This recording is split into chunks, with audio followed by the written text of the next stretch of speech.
Al Jazeera reports that the U.S. military has drawn up plans to continue holding Afghan prisoners it deems a threat in a unilateral prison complex on Bagram airbase, even after it hands control of the main detention facility to the Afghan government next year.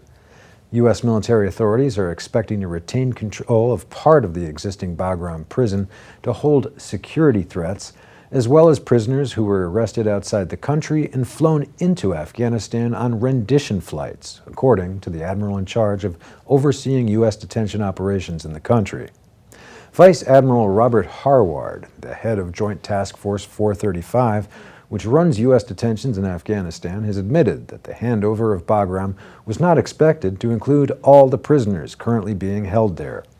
The admiral told the Wall Street Journal, quote, "I anticipate having a subset of unilateral U.S. detention operations, including Pakistanis we can't repatriate and enduring security threats."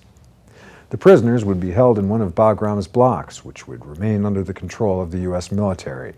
The proposal has been slammed by legal rights activists, who say that it would effectively see dozens of prisoners held beyond the rule of law, with no clear means of challenging their detention. Clara Gutteridge of legal charity group Reprieve said, quote, "This proposal for a U.S. prison within a prison at Bagram reveals that the operative principle at the heart of Obama's overseas detention policy is to maintain a clear continuity with the worst practices of the Bush era. Despite commitments to transparency over a year ago, Obama's detention policy still remains almost entirely secret.